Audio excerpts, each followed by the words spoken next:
Bonjour Caroline, merci de participer à ce sommet. Bonjour Emeline, merci de m'inviter et merci de mettre toute ton énergie à avoir organisé ça. Pour commencer, est-ce que tu serais d'accord pour te présenter brièvement? Oui. Qu'est-ce que je vais dire de moi? Alors, je suis maman d'un petit garçon de 6 ans maintenant.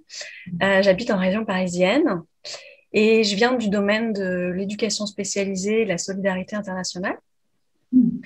Voilà, donc j'ai fait tout un cheminement et puis j'ai découvert la communication non violente en 2011. Et ça m'a tellement apporté, ça a tellement changé de choses pour moi que je me suis mise à fond dedans. Et puis en 2015, j'ai décidé, quand je suis devenue maman, de pouvoir continuer à travailler pour l'éducation, œuvrer pour l'éducation, mais d'une manière différente. Donc en essayant d'apporter aux éducateurs, aux parents et puis aux jeunes, ce que moi, la communication non violente m'avait apporté. Et donc, ça fait depuis quelques années que je transmets la communication non violente, surtout dans l'éducation, et notamment avec l'association Déclic, donc l'association de la communication non violente au service de l'éducation. Et puis, je suis enseignante de yoga aussi, donc je donne des cours de yoga à des enfants voilà, dans des écoles. Et je suis accompagnante en individuel aussi avec la CNV. Donc là, c'est plus un travail un peu thérapeutique qui est à part de la formation. Voilà.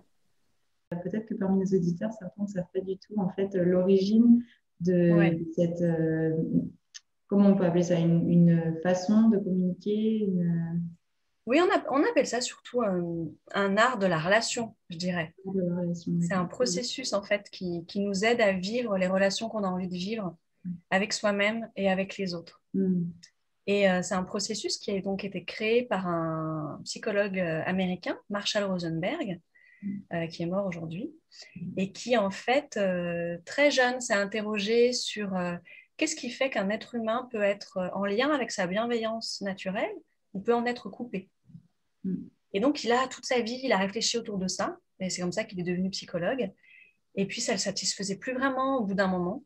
Donc, il a petit à petit, avec ses voyages, avec ses lectures, avec ses expériences qu'il vivait, il a développé ce processus. Et donc, qui est un processus de communication parce qu'on est des êtres de communication. Donc, il s'est intéressé à comment est-ce que quand on se parle, on peut se parler d'une manière qui nous permette de vivre ensemble, voilà, de façon en paix en fait, de vivre ensemble en paix.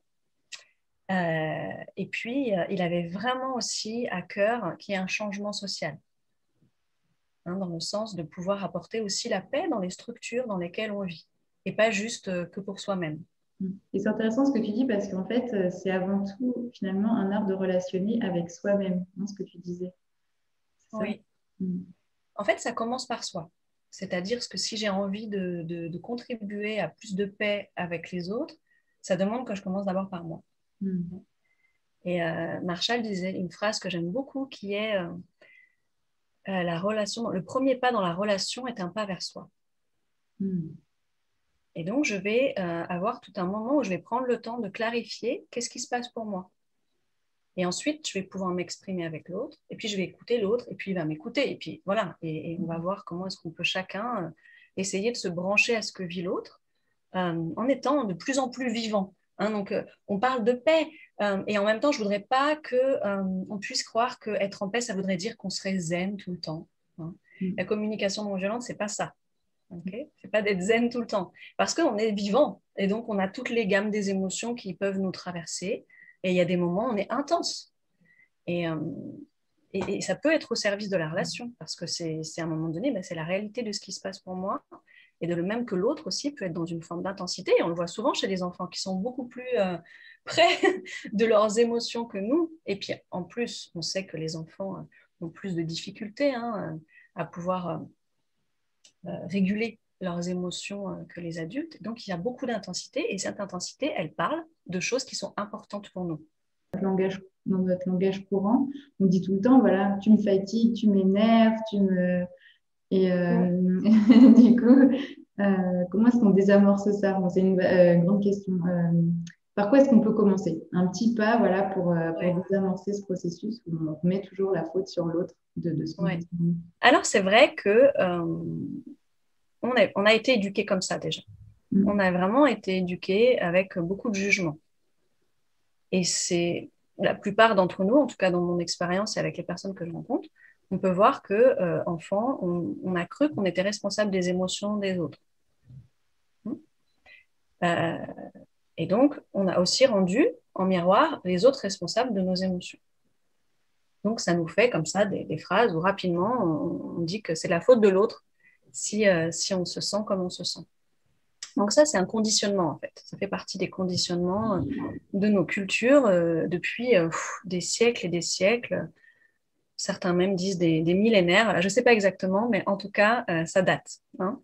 Donc, et puis, en plus, quand on est dans une intensité, quand quelque chose chez nous est touché avec intensité, ben, on a une forme de réactivité. Et ça va très, très vite, en fait. C'est rapide. Et donc là, on utilise ce qu'on connaît, qui est donc souvent les jugements. Donc, quand je mets la responsabilité sur l'autre, souvent, j'utilise un jugement. C'est-à-dire, je vais lui dire, par exemple, « tu es insupportable ». Voilà, si j'ai à un moment donné un enfant, peut-être qu'il saute un peu partout, voilà, et puis moi, ça me perturbe, mais je vais lui dire qu'il est insupportable. Ça, c'est nos habitudes. Alors, la première chose avec la communication non violente, c'est qu'on va regarder qu'est-ce qui peut m'aider un petit peu à ralentir. Hein, on va essayer de remettre un espace entre le stimulus et notre réaction. Et revenir chez nous. Hein? Donc, quand je me raconte que l'autre, il est insupportable, que cet enfant, il est insupportable, de quoi ça parle pour moi? Vraisemblablement, je suis stressée déjà. J'ai un stress à l'intérieur de moi. Hein? Et cette émotion, elle parle d'un besoin en moi qui, à ce moment-là, n'est pas vécu. Peut-être qu'à ce moment-là, c'est par exemple, j'ai un besoin de calme, tout simplement. De calme et peut-être de me concentrer parce que j'aimerais vraiment mettre mon énergie à terminer le travail que je suis en train de faire. Donc ça, c'est d'actualité hein, quand on a les enfants à la maison et qu'on travaille. J'aimerais pouvoir voilà, mettre mon énergie à faire ça et je vois que le calme, ça m'aide à le faire.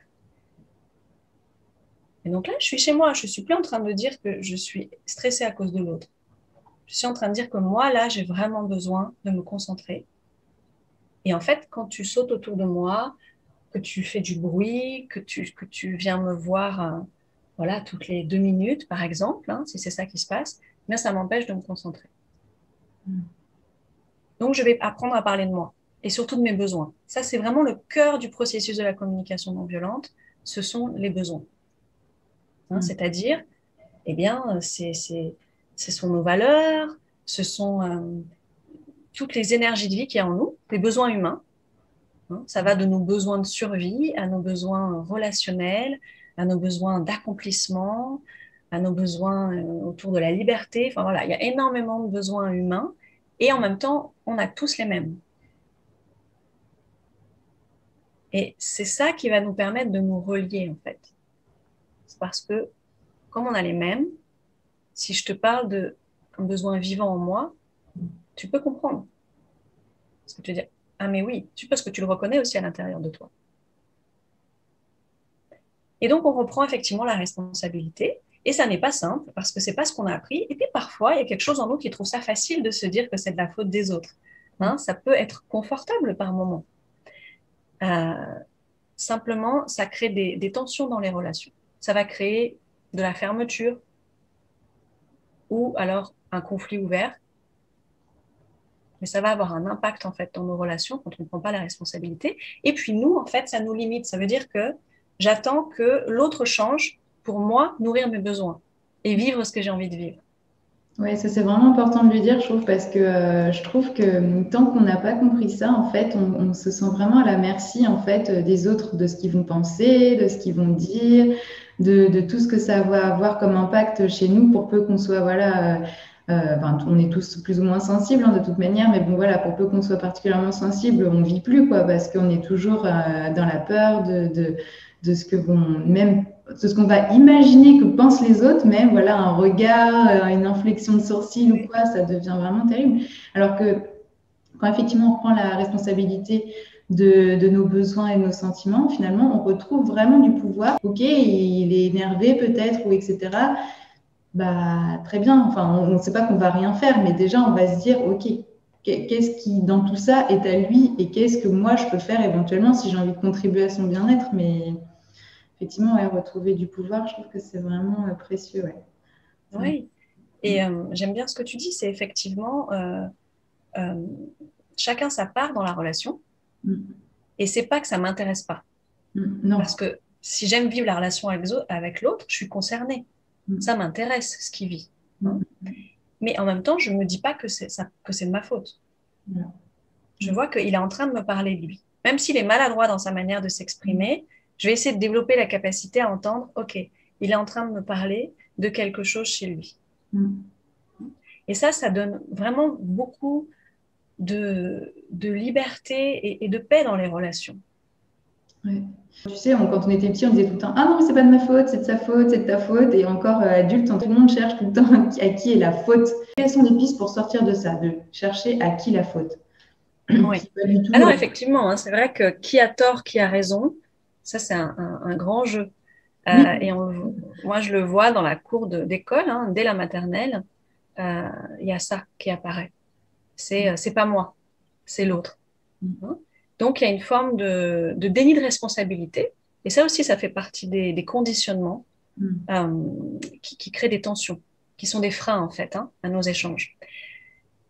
Donc là, on va sortir du paradigme où il y aurait le bien, le mal, qui est gentil, qui est méchant, qui a tort, qui a raison, ou toi ou moi. Hein, dans l'idée où dans la relation, il y aurait un gagnant et un perdant. Soit ça va être ta solution, soit ça va être ma solution. Là, le but, en tout cas l'intention de la communication non violente, c'est vraiment d'être en lien d'abord. J'ai envie qu'on se comprenne. Et parce qu'on va se comprendre, il y a un moment où j'ai confiance qu'ensemble, on va trouver des solutions. Donc, on va être vraiment dans l'idée de co-construire, d'être dans de la co-responsabilité. Et encore une fois, ça ne veut pas dire que parfois, je fais quelque chose, je vais dire ou faire quelque chose qui va avoir un impact sur l'autre. Par exemple, je vais le blesser. Ce n'était pas mon intention, mais je dis quelque chose qui vient appuyer sur un endroit sensible, ça le blesse. Et j'ai envie d'entendre qu'il puisse me dire, bah, tu vois, quand tu me dis ça, je vois que moi, à l'intérieur, ça se serre parce que j'ai besoin de davantage de douceur, par exemple. Eh bien, j'ai envie de prendre en compte ce qui se passe pour lui. Et je vais le faire d'un endroit qui a envie de contribuer, comme tu as dit juste avant. Je ne vais pas le faire parce que je culpabilise. Et en fait, je reprends ce que tu disais tout à l'heure aussi, sur on a été éduqué à agir en fonction du regard des autres. Donc ça, c'est effectivement les conséquences de notre conditionnement éducatif. Si je suis éduquée avec la culpabilité, avec la peur de la punition, hein, ou parce que j'ai envie de recevoir une récompense, j'ai pris l'habitude d'agir par rapport à l'autre. J'ai pris l'habitude d'agir pour faire plaisir, ou parce que j'ai peur, ou parce que je me dis que je suis mauvais si je ne fais pas ça. Donc, je développe en fait une estime de moi en grandissant qui est dépendante du regard de l'autre. Et donc qui est instable. C'est-à-dire que si ce que je fais, l'autre aime ce que je fais, alors moi, je vais m'aimer. Et s'il n'aime pas ce que je fais, je vais me désaimer. Et donc, c'est vrai que c'est infernal, en fait, hein, d'être dans cette tension-là. Et puis après, ça continue. C'est-à-dire que quand on est adulte, on reproduit ça, et puis le système reproduit ça. Les punitions-récompenses, ça existe aussi dans le monde des adultes. Alors, on n'appelle pas ça punition, on va appeler ça sanction. Mais c'est un petit peu la même chose. Et puis, ça entretient la compétition. Hein? Et donc, voilà. Et on continue comme ça, dans un cercle qui reproduit ça. Et là, l'idée, c'est comment est-ce que c'est possible d'essayer d'éduquer un enfant à ce qu'il puisse rester en lien avec ce qui est vivant en lui. Hein? C'est-à-dire comment est-ce qu'il peut exprimer ses émotions et ses besoins. Comment moi, je vais lui parler de mes émotions et de mes besoins. Comment on va être dans cette écoute mutuelle. Et que je vais le soutenir à ce qu'il garde cette boussole intérieure. Où en fait, au départ, il y a quelque chose en nous qui sait et qui sent les choses. Et puis, je vais l'aider aussi en soutenant la conscience des besoins mutuels. Hein, c'est important, évidemment, je vais soutenir sa conscience qu'il y a lui et puis il y a les autres.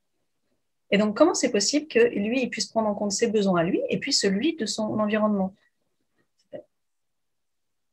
C'est-à-dire les autres enfants, les autres adultes, et puis aussi tout ce qui est vivant sur la planète.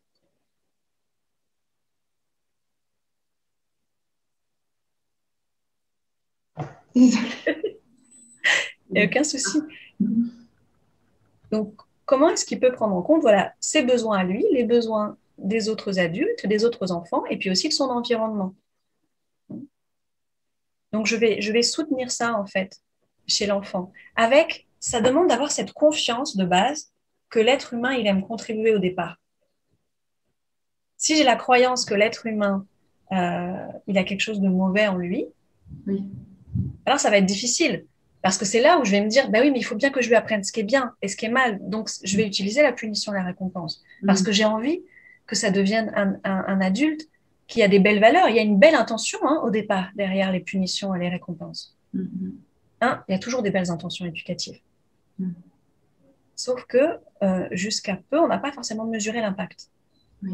Et aujourd'hui, et notamment grâce aux neurosciences, affectives et sociales notamment, on se rend compte en fait de l'impact de tout ce fonctionnement-là sur le développement du cerveau de l'enfant.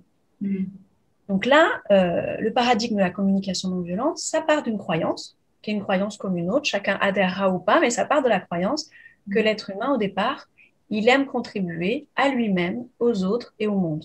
Et donc, je vais essayer de soutenir ça, en fait, de soutenir cet élan à contribuer. Et je sais que quand je suis en lien avec ce qui est vivant chez moi et chez lui, je soutiens l'élan naturel à contribuer. Par contre, quand je suis dans le jugement, dans l'interprétation, dans les exigences, dans les dénis de responsabilité, dans les obligations, dans les menaces, généralement, je coupe l'élan de contribuer. Oui. C'est vrai que ça change tout de partir d'un élan où c'est une énergie qui vient d'un élan, comme tu dis, de contribuer, où j'ai compris que c'était pas... quand j'avais une décision à prendre, je n'avais pas à chercher qu'est-ce qu'on m'avait dit, un professeur, mon père, ma mère, mon grand-père, le voisin, mais que c'était à moi d'écouter à l'intérieur de moi ce qui se passait et ce qui me semblait juste et comment j'avais envie de contribuer. Ça a vraiment tout changé dans mon énergie, dans mon élan en fait à faire les choses. Et oui. Est-ce que ce que tu veux dire, c'est que tu as vraiment pu sentir qu'il y avait énormément de puissance en fait quand tu t'appuyais sur l'endroit de toi qui semblait juste à l'intérieur? C'est ça, ouais. Et oui. Et donc, c'est un cadeau à faire un enfant. Alors, ça nous demande de faire des deuils parce que y a quelque chose en nous qui, en tant qu'éducateur, au sens large, enseignant ou parent, peut avoir pris l'habitude de contrôler quelque part. Comme si être un bon parent ou un bon enseignant, c'est quand je contrôle. C'est ça qui me donne une forme de légitimité. Parce qu'en fait, sous le contrôle, il y a un besoin de sécurité intérieure. J'ai besoin de sentir que je suis en sécurité et puis ça nourrit l'estime de moi quand j'ai l'impression que ça se passe bien, entre guillemets. Et ça vient de croyances. Que être un bon professeur, c'est une classe qui est très calme où tout le monde écoute, par exemple. Être un bon parent, c'est avoir un enfant qui obéit. Ça, en fait, ce sont des croyances. Et donc là, moi, j'ai envie d'inviter chacun à regarder ses croyances. C'est très intéressant de regarder un certain nombre de croyances qu'on a dans l'éducation et de pouvoir les regarder avec le filtre de qui on est aujourd'hui et d'essayer de sentir, est-ce que c'est vrai cette croyance pour moi? Est-ce que c'est vraiment vrai? Est-ce que j'ai envie de la garder? Est-ce qu'elle me sert? Est-ce qu'elle me porte? Comme tu dis, c'est ce que ça me porte dans l'énergie ou est-ce que ça me plombe et ça m'empêche de vivre ce que j'ai envie de vivre? Et là, on peut commencer à redéfinir un petit peu, mais finalement, moi, dans l'éducation que j'ai envie de transmettre, que ce soit à mes élèves ou à mes enfants, c'est quoi les valeurs vraiment importantes pour moi? C'est quoi mes besoins essentiels? Et puis, on va repartir de là doucement. Et puis, on va se co-apprendre avec nos enfants ou avec les élèves, parce qu'eux aussi, finalement, ils ont plein de choses à nous apprendre. Et quand je lâche cette posture-là, un peu de « faut que je contrôle », alors il y a quelque chose qui peut vraiment s'ouvrir. Et puis, ensemble, on va trouver des nouvelles manières d'être ensemble. On va créer des accords de famille, des accords de groupe en classe qui seront innovants, où on va pouvoir… Ça va être joyeux, en fait, parce que ça va être ouvert à l'expérimentation. Ça qui est bien aussi, c'est qu'avec la CNV, on peut être dans quelque chose, on peut vraiment garder toute cette puissance de vie des enfants et ce côté vivant. Et en même temps, prendre soin aussi de nous, des moments où on a vraiment besoin de calme, d'ordre et d'harmonie. Et comme tu disais tout à l'heure, trouver ensemble des solutions pour que tout le monde y trouve son compte et qu'il y ait des moments où effectivement les enfants puissent éventuellement, comment dire, lâcher la bride à leurs besoins de créativité débridée et nous, les moments où on a vraiment besoin que ce soit rangé et calme, on trouve des solutions. Peut-être, je me demandais si on pouvait revenir sur ce qui est le plus connu dans la CNV, tu sais, cette histoire de l'observation, le sentiment et ensuite le besoin qui est lié à Oui. ça et la demande qui est vraiment connue, mais pas forcément vraiment compris. Ok. Alors, effectivement, moi, ce que j'aime avec la communication non violente, c'est qu'on est vraiment dans cette intention de vivre une relation empathique et sincère avec soi et avec les autres, comme on peut retrouver finalement dans d'autres mouvements, hein, cette intention-là. Et là, il y a un processus concret qui nous aide à y revenir. Parce qu'on peut avoir cette intention, mais ok, je fais comment? Je fais comment quand j'oublie? Je fais comment quand voilà, j'ai pas appris à avoir les mots qui traduisent ce qui est à l'intérieur de moi. Et donc, ça nous donne le comment. Donc, quand je suis dans cette intention-là, que je vais prendre le temps de vérifier d'abord, hein, parce que si j'utilise le processus uniquement sans être dans l'intention, alors je vais être dans quelque chose de mécanique qui peut même passer parfois pour de la manipulation. Donc, j'aime bien le repréciser au départ. Donc, quand je suis dans cette intention-là, et que je vois qu'il y a quelque chose chez moi, c'est pas fluide, alors je vais essayer de dénouer le nœud.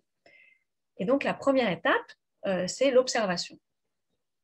Donc l'observation, c'est comment est-ce que je passe de mes jugements à interprétations, hein, comme on disait tout à l'heure.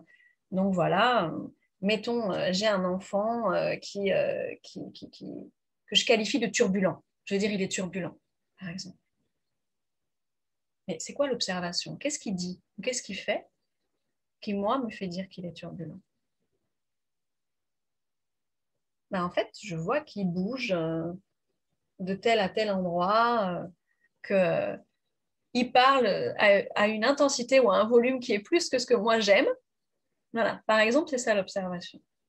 Ah, là, déjà, je sors de ma tête. Parce qu'en fait, on a été éduqué à être beaucoup dans notre tête. Oui, puis c'est déjà un grand pas d'arriver à dire c'est une intensité qui est plus élevée que ce que je supporte parce que bon, déjà d'arriver à dire ça et pas tu parles trop fort, arrête de crier, c'est déjà énorme quoi. Et oui. Alors, après, on n'est pas obligé de le dire à l'extérieur. Mais déjà, nous, on va faire le mouvement à l'intérieur de, ouh là là, ok. Je vois que là, je suis dans mes jugements, dans mes pensées. Hein, ça tourne dans ma tête, ça va vite. Ok, qu'est-ce qui se passe? Donc, je vais revenir à qu'est-ce qui se passe. Donc, il est en train de faire ça. Et peut-être que je vais juste lui dire qu'il parle juste plus fort que ce que moi j'aime. Mais au moins, je suis en train de parler de moi et de mon référentiel à moi. Je ne suis pas en train de dire qu'il y a un référentiel universel qui est on doit parler à ce niveau-là, et puis si on parle au-dessus, ça ne va pas. Ou on doit bouger de cette manière-là, et puis pas au-dessus, sinon ça ne va pas. Hein, donc, je vais parler de mon référentiel. OK. Donc, quand il se passe ça, comment je me sens? Donc, ça, c'est la deuxième étape, c'est le sentiment. Et le sentiment, c'est vraiment la base qui me permet de voir, oh, oh, il se passe quelque chose. Si c'est un sentiment agréable, c'est qu'il se passe plutôt quelque chose que j'aime bien. Si c'est un sentiment désagréable, c'est que quelque chose peut-être qui ne me convient pas. Donc, je vais suivre le fil de mon sentiment. Et là, je vois, je suis stressée, par exemple. Hein, je sens du stress à l'intérieur de moi et je sens moi-même, c'est agité à l'intérieur. Ok, donc je vais suivre ce fil qui va me mener jusqu'à la troisième étape, qui est l'observation, qui est, pardon, le besoin. Observation, sentiment, besoin. Ce sentiment parle d'un besoin chez moi qui, là, vraisemblablement, n'est pas nourri. Et donc, à ce moment-là, si je suis parent, on a dit, peut-être ça peut être le besoin de calme, de repos aussi. Si je suis un enseignant, que c'est en classe, peut-être que c'est aussi le besoin de transmettre, que c'est plus difficile pour moi de transmettre quand ça bouge comme ça un peu partout. Hein? Donc déjà, ça, c'est le premier chemin le plus important, c'est que je vais clarifier en moi ce qui se passe pour moi. Parce que je ne peux pas vouloir communiquer de manière claire si moi-même à l'intérieur, je ne suis pas claire. Et puis là, je vais arriver à la demande. La demande, c'est quoi? Je suis en lien avec ce qui est vivant en moi. Je suis en lien avec mon cœur, je suis en lien avec mes tripes, voilà, tout est là. Si j'ai envie de le vivre dans la matière, si j'ai envie de me rendre la vie plus belle pour de vrai, eh bien, je vais faire une demande. Cette demande, elle peut être à moi-même, parce que par exemple, je peux décider, si je suis à la maison, de changer de pièce. Ça peut être moi qui vais dans un endroit où je vais trouver du calme. Ou si je peux, je vais sortir. Je donne juste des exemples. Voilà. Donc ça peut être une demande que je me fais à moi-même. Ça peut être une demande que je fais à l'autre. Et donc je vais pouvoir demander à mon enfant, là je suis en train de travailler, je vois que je me sens agitée, stressée, peut-être fatiguée quand tu es en train de faire ce que tu fais. J'ai vraiment besoin de calme pour travailler. Est-ce que tu serais d'accord d'aller jouer dans ta chambre? Toi, tu as envie de bouger. Ok, est-ce que tu peux aller le faire juste ailleurs? Ou est-ce que tu peux me donner 10 minutes et puis dans 10 minutes, on jouera ensemble? Ça va dépendre aussi de ce qui se passe pour lui, par exemple. Donc, je fais cette demande. Et puis, si je suis en enseignant, je vais faire une demande à un groupe parfois. Ce qui est encore un niveau au-dessus. Hein. Je t'ai à le dire forcément quand on a une classe. c'est un niveau un peu au-dessus que quand on est en one-to-one. Et cette demande, eh bien, elle va être ouverte. Ça, c'est un des critères de la demande. Parce que le risque, c'est que je passe en exigence. Ouais, voilà, c'est-à-dire, je suis claire sur ce qui se passe à l'intérieur de moi, mais il est hors de question que tu dises non à ce que je te demande. Tu dois le faire. Et ça arrive, on va avoir des exigences. Il y a des moments où on a des limites. Et donc, il y a certaines choses sur lesquelles on ne négocie pas. Simplement, on observe que souvent, dans une journée, avec les enfants, on a quand même beaucoup plus souvent des exigences que des demandes. C'est là où on va apprendre à déconstruire et puis à regarder qu'est-ce qui est tellement urgent chez moi que je n'arrive pas à pouvoir être ouverte au fait que l'autre me dise non. Peut-être que ce qui est important, c'est de se rappeler aussi la différence entre justement les besoins et les stratégies, parce que Exactement. On a les besoins et après, il y a tellement de manières de répondre à ces besoins, mais on l'oublie, nous, en tant que parents, parce qu'on pense tout de suite, on va directement, on prend le raccourci vers nous, la stratégie qu'on voit, et on se dit, c'est celle-là et pas autre chose. Mais peut-être que si on prenait le temps, peut-être de réfléchir nous-mêmes à autre chose ou de laisser l'enfant proposer ses propres stratégies, on pourrait trouver d'autres solutions. Quand on dit, par exemple, à un enfant, j'ai besoin que tu mettes ton pull, c'est pas du tout un besoin. C'est pas ça le besoin, ça c'est la stratégie. Exactement. Exactement. Et donc, une des manières de se détendre justement avec la demande, c'est de me rappeler qu'il y a plein de manières de nourrir mon besoin, comme tu viens de le dire. Et donc là, j'en ai donné quelques-uns. Pour le besoin de calme, il y a plusieurs manières d'y répondre. Et l'enfant, lui, il a besoin de mouvement peut-être à ce moment-là. J'imagine qu'il a besoin de mouvement quand il bouge comme ça. Mais lui aussi, il y a plein de manières de nourrir le besoin de mouvement. Et c'est ça qui est une des choses qui va me permettre de me détendre avec l'idée que je vais peut-être te proposer une solution et si celle-là ne convient pas, j'ai confiance qu'ensemble, on va en trouver d'autres. Ça demande d'être d'accord de prendre un petit peu de temps. Oui. Et dans nos sociétés où on a pris l'habitude d'aller vite, il y a quelque chose on aime beaucoup l'efficacité, il y a quelque chose comme ça qui est pressé, qui veut préserver son temps et son énergie en permanence, c'est vrai que ça peut être un frein. Donc, ça demande aussi de ralentir. Et peut-être de prendre de la joie à l'idée qu'on va co-construire, comme tu disais. On va trouver ensemble, de se dire que c'est chouette, en fait, d'imaginer des nouvelles choses. Oui, c'est ça, c'est comment est-ce qu'on va co-construire ensemble. Et puis, si j'ai envie de soutenir l'autonomie d'un enfant, c'est vachement aidant de prendre ce temps où je vais lui dire, OK, est-ce que toi, tu as une idée? Oui, parce que si sur la durée, on veut vraiment prendre soin de son temps et de son énergie et préserver son temps et son énergie, je pense que ça vaut le coup de prendre le temps, au moins de temps en temps, d'effectivement de réfléchir ensemble à des solutions de donner ces outils-là aux enfants, de leur faire comprendre qu'ils ont du pouvoir sur les stratégies qu'ils peuvent mettre en place pour répondre à leurs besoins et contribuer à nos besoins. Et que sur le long terme, honnêtement, on gagne vraiment du temps et on préserve vraiment son énergie. Parce que passer son temps à crier, ou même sans crier, à contraindre les enfants à obéir. Des moments où on n'y arrivera plus, par contre. Hein. Ça, c'est important de le garder. Hein. Moi, je crie encore. Hein. Je tiens à le dire. Vraiment. Et je me sens triste après parce que c'est pas ma préférence. Et comme tu dis, c'est vrai que tout ce qui est de l'énergie, un peu du stress et de la colère, ça prend beaucoup d'énergie. Ça nous pompe beaucoup d'énergie. Donc, en vrai, c'est vrai que avoir des exigences, utiliser les punitions, les menaces, c'est efficace sur le court terme. Sur le court terme, voilà, c'est ça. Hein? Sur le court terme, ça peut être efficace. Et puis, plus l'enfant grandit, et moins ça va être efficace parce qu'à un moment donné, il va passer de la soumission à la rébellion. Ouais. Et puis, on peut de moins en moins le contraindre parce que je pense quand l'ado fait peut-être de plus que toi, ça devient plus compliqué d'emporter des choses aussi, quoi. Oui. Et donc, on va passer dans un rapport de force. C'est ça. On connaît bien et qui ne satisfait pas vraiment personne dans une relation. Donc, c'est vrai que de faire le choix de ce processus de la communication non violente, c'est un choix de développement durable, en fait. J'ai conscience que ça prend du temps à mettre en place, que chaque jour, je vais développer davantage ma conscience.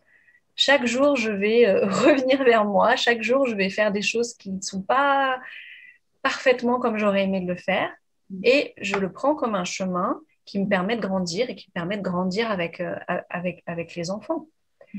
Et puis, effectivement, il y a aussi à développer la conscience que pour prendre soin des autres et prendre soin de nos relations, ça demande de prendre soin de soi. Si moi, mon vase des tensions, il est là parce que j'ai accumulé des tas de tensions, que je n'ai pas pris le temps de m'écouter ou d'être écoutée pour vider ce vase, et que donc ma réserve d'énergie, elle, qu'est-ce qu'elle fait pendant ce temps? Elle baisse parce que j'utilise mon énergie, mes ressources intérieures pour gérer mes tensions. Et à un moment donné, j'ai plus de jus. J'ai plus de jus. Et quand j'ai plus de jus, j'ai pas les moyens de vivre mes intentions éducatives. Donc, c'est pas la peine de me culpabiliser derrière. C'est que, en fait, c'est aussi le témoin. Là, il y a urgence à ce que je prenne soin de moi. Et donc, je peux dire, OK, là, j'ai zéro moyen, j'ai zéro patience. J'ai vraiment besoin de prendre soin de moi. Et donc, je vais pouvoir l'expliciter. Et ça, après, avec les enfants, c'est aussi quelque chose qu'on va co-construire dans des temps calmes et pas dans les temps de crise, parce que dans le moment de crise, c'est pas le moment où on discute. Hein?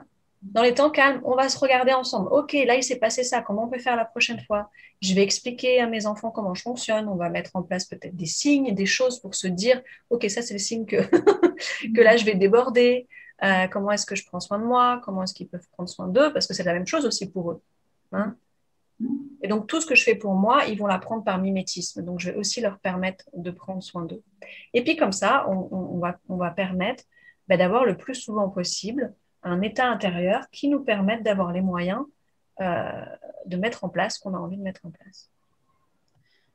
Il y a deux choses sur lesquelles j'avais envie de rebondir qui me semblent importantes.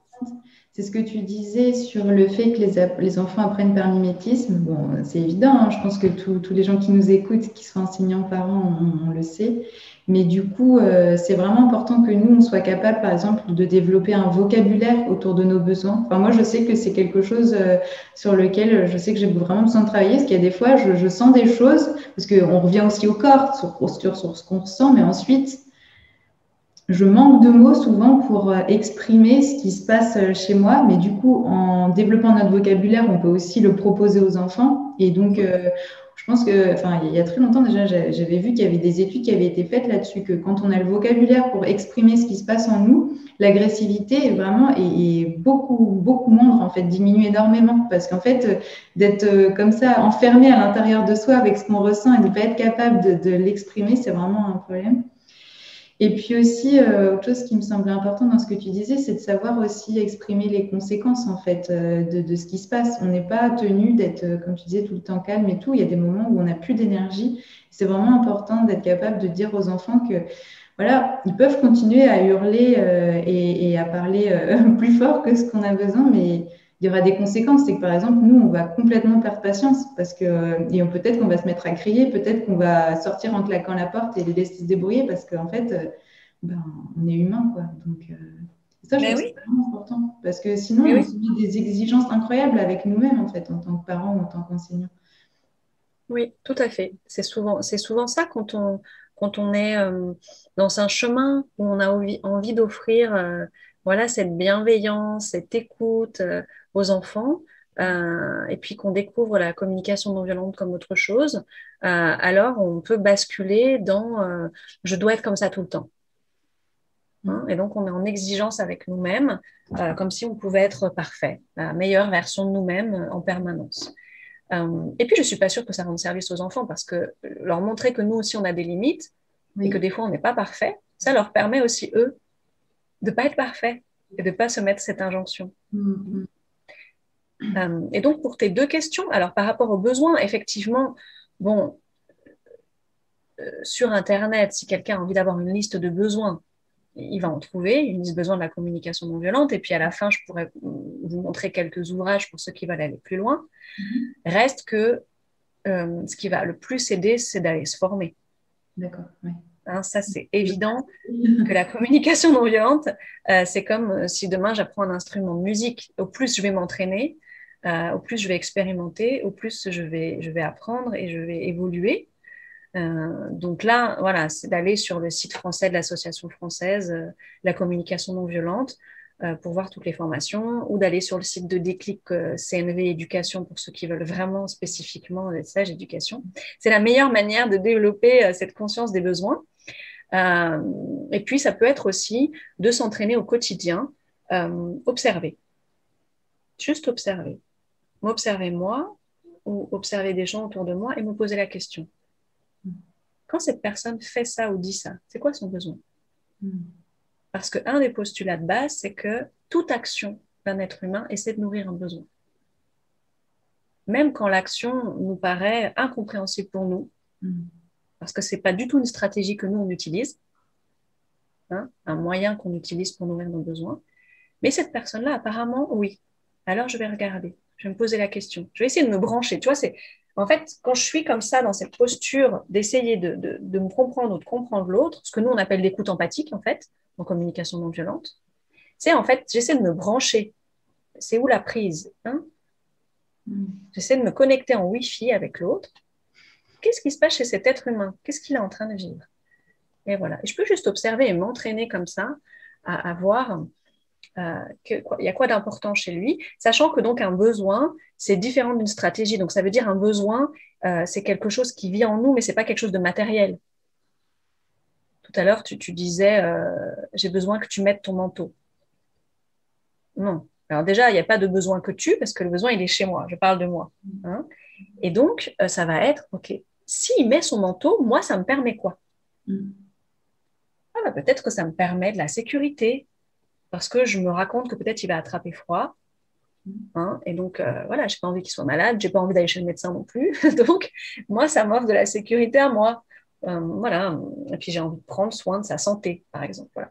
Et si Ça, c'est c'est un besoin. parce que moi, je remarque aussi qu'il y a des adultes à qui ça donne froid de voir un enfant sans pull. Donc, je sais pas, en fait, trop où mettre le curseur. Parfois, j'explique à mes enfants, je leur dis, bah, en fait, votre père a besoin de sécurité sur le fait que vous n'allez pas tomber malade. Donc, s'il vous plaît, je leur dis, voilà, ça vous demande un effort, mais s'il vous plaît, mettez un manteau. Et une fois, je discutais de ça avec une personne qui m'a dit, non, mais c'est totalement incohérent. Il n'y a aucune raison que les enfants aient à répondre à ce genre de besoins. C'est à l'adulte de réfléchir pourquoi est-ce qu'il a absolument besoin de mettre un manteau. Et tu vois, du coup, j'étais un peu... Parce que moi, parfois, je me dis, bah ouais, on peut quand même expliquer aux enfants que bah, les adultes, ils ont des limites, comme ça, c'est une limite que l'adulte, il va pas être capable de prendre sur lui, de se dire, bah ouais, on ne ressent pas le froid de la même manière. Et donc, tu vois, comment on fait? Oui, j'entends ton tiraillement par rapport à cet endroit-là. Alors, effectivement, par rapport à la question du froid, c'est vrai que si vraiment on voudrait être dans... Chacun essaie de prendre la responsabilité de ce qu'il habite. Alors, c'est à l'adulte Oui. de regarder que lui, il a froid et, ok, il y a une inquiétude chez lui qui vraisemblablement le dépasse à cet endroit-là. Oui, c'est ça, ça le Et donc, dépasse. peut-être d'explorer qu'est-ce qui dépasse comme ça, qu'est-ce qui se passe pour lui. Parce que, idéalement, ce serait de voir avec l'enfant, de faire confiance que peut-être l'enfant, il sent s'il a froid ou pas. Et puis, même si à un moment donné, peut-être, il ne se rend pas compte qu'il a froid parce qu'il est tellement pris dans son jeu, par exemple, eh bien, ça va être peut-être de jouer le jeu de l'expérience. Et puis, si jamais il tombait malade, alors là, on va pouvoir voir ensemble et il va apprendre, mais pas sous forme de leçon. Je t'avais dit, tu vois bien, mais sous forme de, OK, tu vois que cette fois-là, tu as attrapé froid. Oui. Comment on fait la prochaine fois? Parce que du coup, c'est quelque chose qu'il va avoir intégré en lui. Hein? Oui. Ou bien je me trompe. C'est important, je pense, oui, effectivement. Ouais. Ou bien je me trompe et en fait, il n'attrape pas du tout froid. Donc, c'est ma croyance. Bon, bah, OK, j'admets que finalement, lui, il n'a pas la même température intérieure que non, moi. OK. Ça, c'est l'idéal. Voilà. Et après, quand tu t'exprimes par rapport à tes enfants, par rapport à la situation dont tu me parles avec ce papa, peut-être je pourrais t'inviter aussi, toi, à parler de toi. Qu'est-ce qui te fait leur demander ça? Tu vois, est-ce que c'est ton besoin d'harmonie à la maison, de tranquillité? Ou tu te dis, s'ils le mettent, ça va être plus simple parce que sinon, là, je crois que ça va être compliqué. J'ai pas envie de vivre ça maintenant. C'est ce que je leur dis juste, parfois je leur dis juste, j'ai pas envie de reparler de ça encore une fois, je leur dis juste, pour ma tranquillité personnelle, est-ce que vous seriez d'accord? Je leur dis. Donc là, c'est une proposition que tu leur fais. Après, si tu es ouverte au fait qu'eux, ils peuvent aussi, à un moment donné, affirmer leur nom, ça peut être aussi intéressant parce que c'est aussi ce qui peut faire bouger des choses dans une famille. Tu vois, parce que c'est aussi ça, hein, la vie, elle nous fait comme ça bouger sur nos certitudes, avancer sur nos endroits. Et donc de voir ça aussi, toi, en famille, comment vous pouvez peut-être en échanger aussi. Prendre un temps vraiment pour échanger sur ça. Après, par rapport à la notion du danger. Donc, je trouve ça intéressant cet exemple, l'enfant qui veut essayer de monter les escaliers. Donc là, ça pourrait être pareil que ce qu'on vient de dire, c'est-à-dire qu'en fait, il n'y a pas réellement de danger. En tout cas, toi, tu as expérimenté que tu peux le laisser monter les escaliers en étant à côté et que c'est une manière d'apprendre et tu es sereine avec ça. Et tes parents, ce n'est pas leur habitude, et puis eux, ils ont pris l'habitude de faire autrement. Donc là, comme c'est ponctuel, voilà, tu peux dire, on est chez nos grands-parents, j'ai vraiment envie de passer des bonnes vacances, j'ai pas envie qu'il y ait des disputes, s'il vous plaît, voilà, on ne monte pas les escaliers devant eux. Bon. Après, si c'est vraiment une situation où il y a quelque chose de dangereux, j'aimerais dire que là, on va poser une limite très ferme. On va faire ce qu'on appelle un usage protecteur de la force. On ne va pas discuter. On va enlever l'enfant du danger tout de suite. Et puis après, on pourra expliquer pourquoi on l'a fait. Et puis, il y a d'autres moments où on va poser des limites vraiment qui sont chez nous. Par exemple, je vais poser une limite sur le fait que moi, je suis OK que vous jouiez. Par contre, quand vous jouez et puis que vous écrivez sur les murs ou vous commencez à taper partout, comme moi, mon fils, des fois, quand il est très comme ça, il va prendre une épée et puis il va commencer à expérimenter de comment ça fait de taper l'épée un peu partout. Mais peut-être moi, je vais poser ma limite très ferme, qui est pour moi, c'est fondamental qu'on prenne soin, en fait, des objets. Et en l'occurrence, encore plus, les objets qui sont à moi. Donc ça, c'est non négociable. Tu vois, là, je pose ma limite très ferme de ça, c'est non. Et ça, c'est à chacun de jauger. Parce qu'en fait, ma limite, c'est pas ta limite. Et c'est pas la limite. C'est ça. Ouais. De quelqu'un d'autre. C'est pareil, on a tous des curseurs qui se mettent à différents endroits. Il y a des personnes qui disent tout le temps, oui, mais moi, je flippe au moindre petit risque que mes enfants prennent. Il y a des parents qui ne vont pas supporter que les enfants grimpent dans les arbres et d'autres, oui. Et c'est vrai que là aussi, juger les autres et dire, bah, pourquoi tu laisses pas ton enfant faire ci ou ça? Ouais, mais ok. Mais on a tous, comme tu dis, nos limites, notre curseur, notre capacité à assumer ou pas les conséquences aussi de ce qui peut se passer. Moi, il me semble en fait que c'est une question d'équilibre. Ouais. C'est vraiment une question d'équilibre entre les besoins de chacun quand on vit ensemble. Hein, les besoins de chacun et de prendre le temps d'en parler. Est-ce que c'est comment pour l'enfant quand je pose mes limites à cet endroit-là? C'est important aussi de pouvoir en reparler à un moment. De voir, est-ce que c'est OK pour lui? Est-ce que c'est pas OK? Parce que sinon, c'est ça qui va faire que dans la relation, à un moment donné, on arrive peut-être à des points de tension quand on n'a pas suffisamment pris le temps de savoir qu'est-ce qui se passait pour chacun. Donc, c'est un équilibre. Et si on a certaines limites claires à certains endroits, ça donne des repères. Si on a des limites beaucoup partout, là, ça devient quelque chose qui contraint. Et comme l'être humain aime bien faire les choses quand il a le choix, c'est sûr. Voilà, ça va à un moment donné avoir un impact en fait relationnel. Donc c'est comme ça qu'on jauge et puis d'avoir la capacité de mettre de plus en plus de conscience. Parce qu'en fait la communication non violente c'est surtout un chemin de conscience. Comment progressivement je prends conscience de mes automatismes, de mes croyances, de ma manière de m'exprimer, de ma manière de penser. Et plus je prends de la conscience et plus je peux faire le choix. C'est surtout ça qui est important. C'est comment est-ce qu'à un moment donné, je fais le choix de je vais me comporter comme ça ou je vais me comporter comme ça. Ça va avoir deux conséquences différentes, je le sais. Qu'est-ce que je choisis? Et si sur le moment, je n'ai pas eu les moyens de faire autrement que ce que j'ai fait, parce que pour plein de raisons, quand je m'en rends compte, j'ai la possibilité de faire un autre choix. Et donc à ce moment-là, qu'est-ce que je décide de faire comme choix? C'est là vraiment où est la liberté. C'est de retrouver un espace de choix. Parce que tant qu'on n'a pas conscience de nos manières de communiquer, on ne fait pas de choix. On est en pilote automatique. Ouais, super. Ok.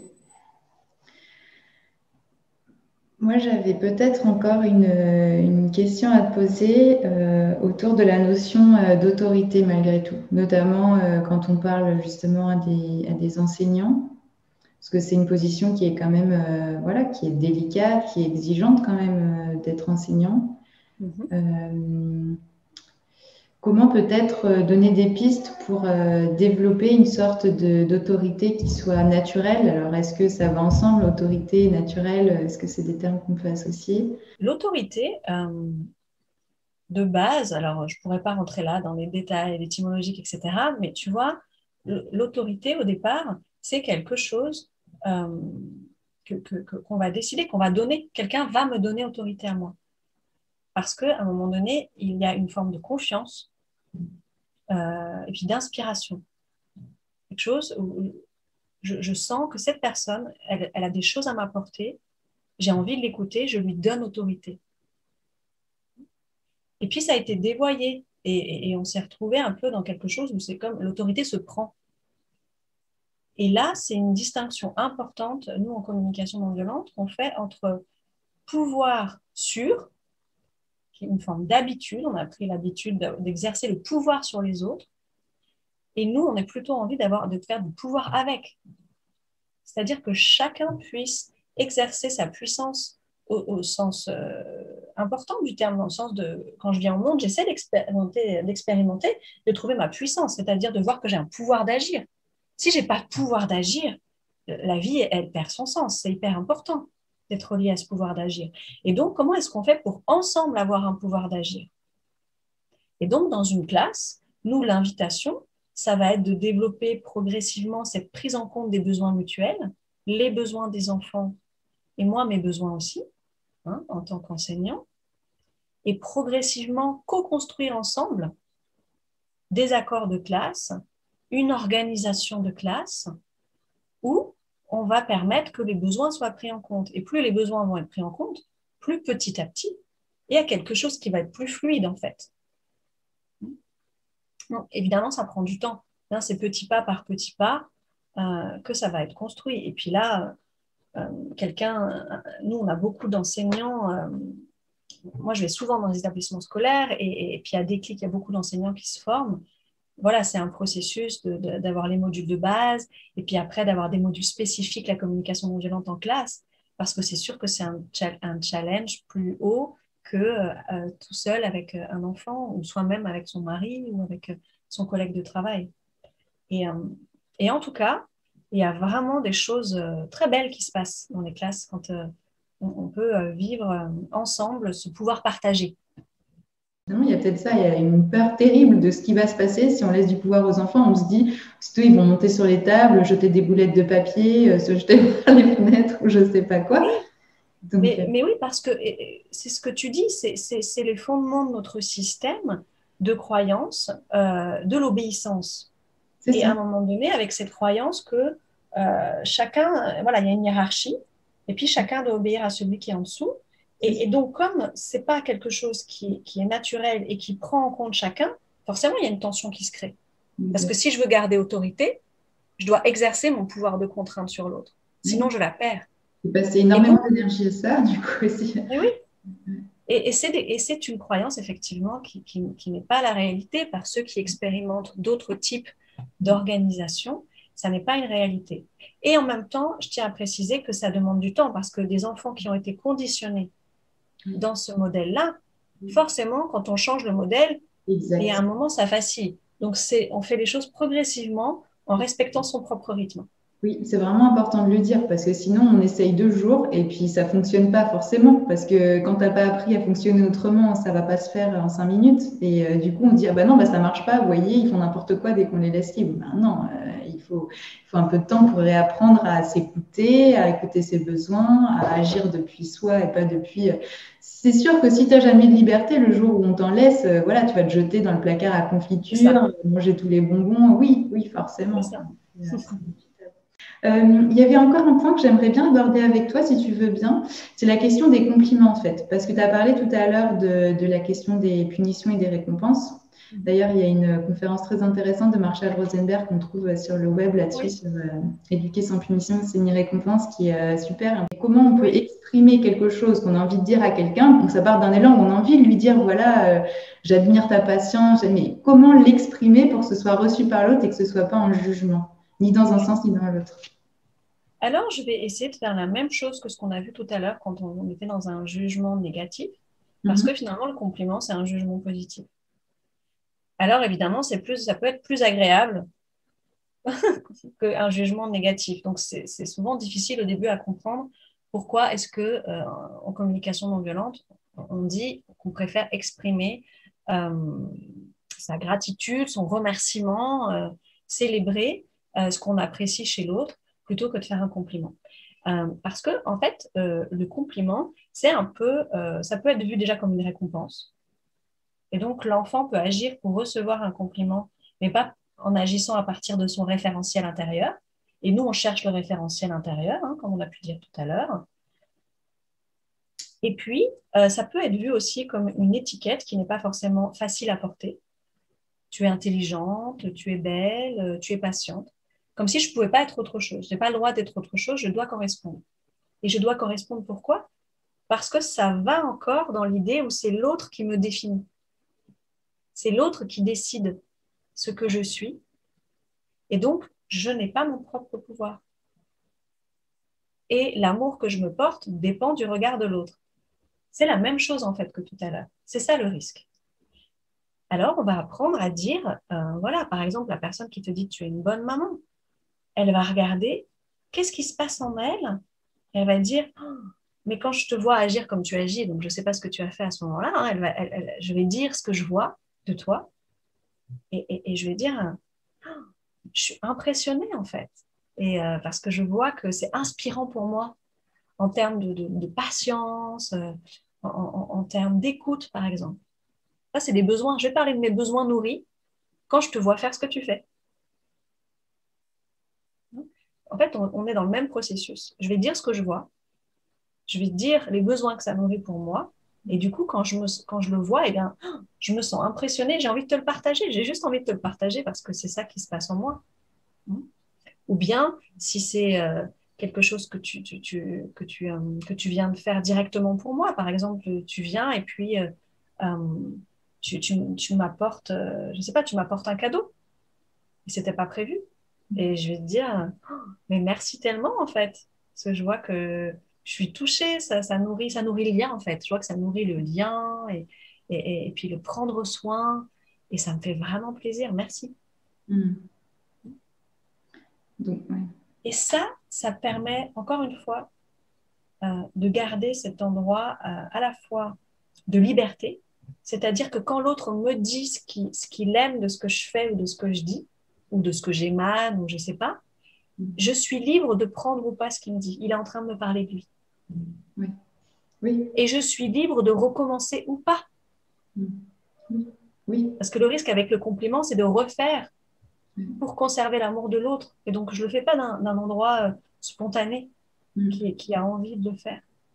Et puis, la gratitude, ou le remerciement, appelons-le comme on veut, c'est vraiment quelque chose qui nous donne de l'énergie. Tu vois, tout à l'heure, on parlait de la réserve d'énergie, ça nous donne de l'énergie. Hein. Quand je sais que ce que je fais, ça contribue pour les autres, ou quand je vois qu'autour de moi, il y a des choses qui contribuent pour moi, je suis up, tu vois. Je suis dans une énergie haute puis c'est un cercle vertueux, et plus je suis dans une énergie haute, et plus j'ai envie de contribuer, plus j'ai envie de faire des choses pour moi et pour les autres et pour le monde. Donc là aussi, ça demande de prendre le temps.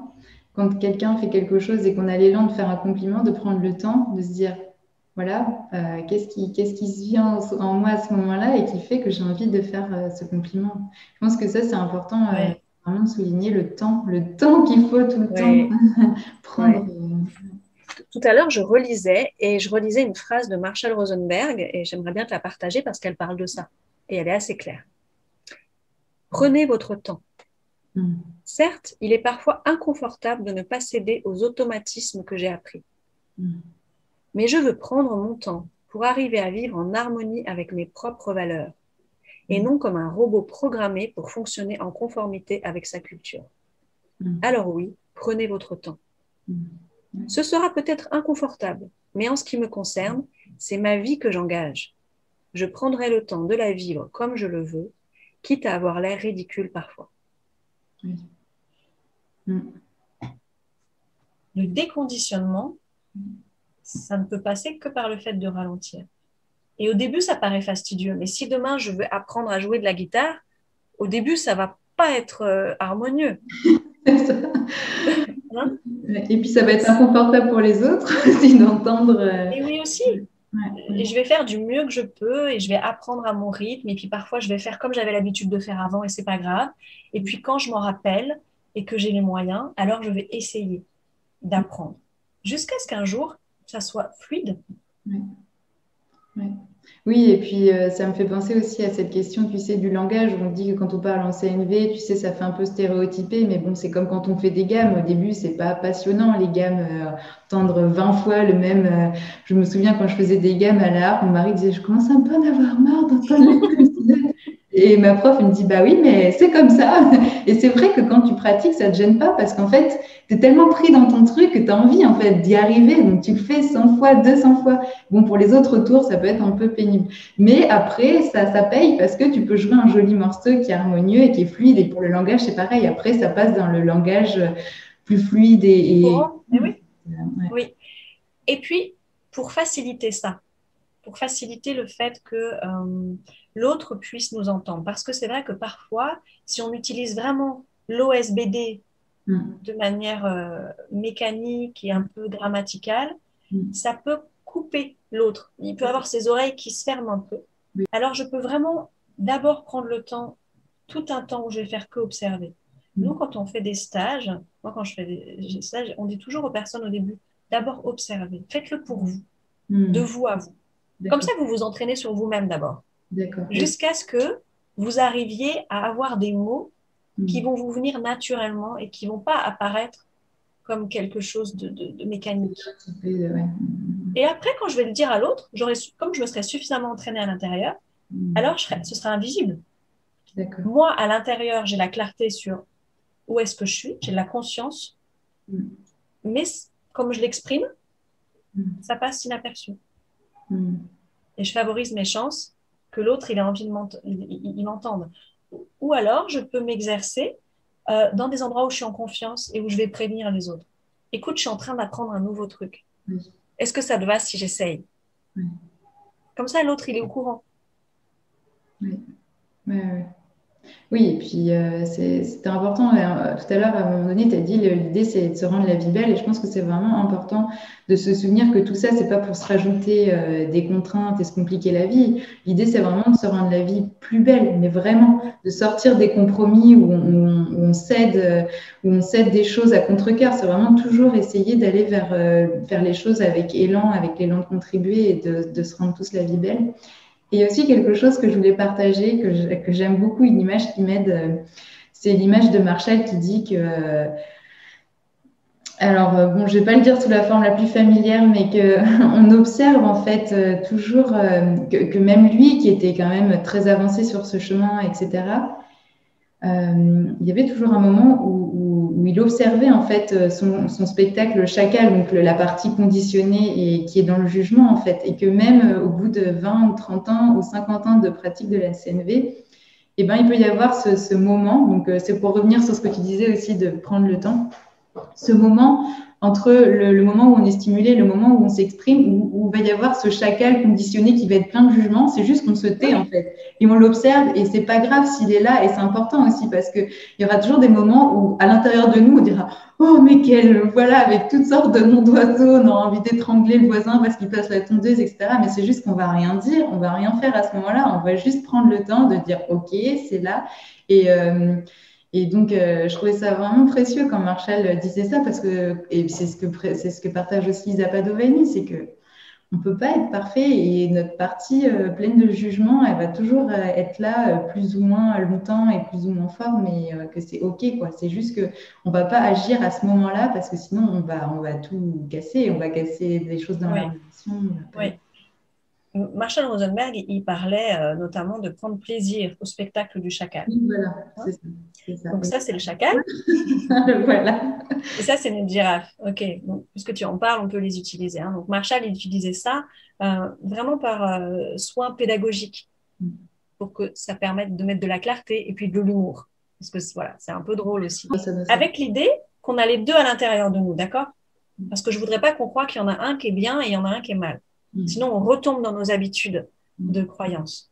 Donc, c'est juste qu'on a les deux à l'intérieur. Et puis, effectivement, le chacal, eh bien, il a beaucoup de jugement, il a beaucoup d'intensité, souvent. Alors, on va l'écouter parce qu'en fait, ce qu'il nous dit, même s'il aboie quand il parle, alors ce n'est pas forcément très agréable, quoique des fois c'est marrant, notre chacal, il peut être cool. Il a des choses à nous dire. Et donc, on va l'écouter. Et c'est vraiment notre terreau. C'est lui qui nous dit, OK, il se passe quelque chose. Et puis, la girafe, elle va essayer de traduire. Elle va essayer de comprendre. Elle va essayer de se connecter à son cœur. Elle ne va pas écouter toutes les pensées, mais elle va se connecter au cœur et elle va essayer de comprendre comment il se sent et de quoi il a besoin. Et donc, on a tous ça. Et notre girafe, c'est notre espace où on a plus de conscience et plus de moyens. Tout simplement. Et on a besoin des deux. Et donc, effectivement, c'est prendre plaisir à laisser notre chacal sortir pour comprendre de quoi ça parle d'important pour nous. Mais pas sortir sur l'autre, comme tu disais. Je l'écoute intérieurement. Ou bien peut-être j'ai une bonne copine qui est d'accord que je puisse déverser mon chacal pour dire combien j'en peux plus de ce voisin. Hein, parce que je sais que quand ça va sortir après et que je vais être écoutée et que je vais pouvoir me reconnecter à mon besoin, là, je vais retrouver un endroit intérieur qui va me permettre d'aller vers l'autre depuis un endroit plus serein. Ouais. D'accord. Donc, s'il y a une chose à retenir, c'est savoir se taire par moment pour prendre le temps. Non, c'est le processus de ralentissement. C'est l'endroit où il y a cet espace de liberté. Si je veux pouvoir choisir, ça veut dire que je ne suis pas en réaction. Pour retrouver du choix et donc du pouvoir et de la puissance. Ouais. Super. Est-ce qu'il y avait autre chose que tu voulais ajouter maintenant ou pas? Outre que ce qu'on peut faire, c'est se former, effectivement, que c'est un long processus. Oui, c'est ça. C'est se former. Est-ce que peut-être je partage quelques ouvrages ou est-ce que toi, comment tu… Non, donc, j'en ai pris juste quelques-uns. Ça, c'est l'ouvrage de base de Marshall Rosenberg. Hein, les mots sont des fenêtres ou bien des murs. Et qui est super parce qu'il y a beaucoup d'anecdotes et d'exemples, je trouve, qui sont super parlants dedans. Donc, ça, c'est très, très bien, du coup. Ouais. Pour les parents, donc il est juste un peu gribouillé parce que mon fils a gribouillé dessus. Parents respectueux, enfants respectueux. D'accord. Okay, C'est de qui? de Sura Hart et Victoria Kindle Hodgson. On mettra peut-être Ça, les références aussi sous ta conférence comme ça. Ouais. ouais, ça marche. Et donc celui-là, il est vraiment avec beaucoup d'exercices pratiques. Il est très intéressant pour des parents. D'accord. Euh, ensuite, pour les enfants, il y a plein d'ouvrages sur le site de la communication non violente qui sont avec Gigi la girafe, qui sont assez amusants. J'ai pas le premier, mais ce monsieur qui avait fait des stages avec Marshall Rosenberg, il a écrit ce livre et avant ça, il a écrit un autre livre et je l'ai prêté à la maîtresse de mon fils, qui s'appelle Tu es comme tu es et qui est vraiment les bases de la communication non violente pour les enfants, mais en vrai, pour les adultes, ça marche très bien aussi. D'accord. Donc, il est super. Bon, il y en a plein d'autres. Et puis, pour ceux qui aiment les BD, il y a les BD de Art Mela. Oui, de Art Mela, oui. Hein, et donc, je trouve que c'est remarquable d'efficacité, en fait. Parce que, voilà, on comprend assez vite où est-ce qu'on veut en venir. Et évidemment, c'est se former. Hein. Donc là, moi, je suis sur le parcours de certification de la communication non violente, en fin de parcours. Et puis, vous avez plein de collègues qui sont certifiés et qui font les modules de base tout public. Et puis après, s'il y a des enseignants, par exemple, qui veulent avoir des formations dans leur établissement ou des éducateurs spécialisés, voilà, ou autres, Déclic fait des formations dans les établissements éducatifs. Et puis, il y a aussi sur le site de Déclic des tas de personnes comme moi et d'autres dans chaque région de France qui font aussi des ateliers parentalité. D'accord, génial. Et là, on s'expérimente pour de vrai, ensemble, en partageant des situations concrètes. Super. Merci beaucoup, Caroline. Bah, avec plaisir. Merci de m'avoir invitée.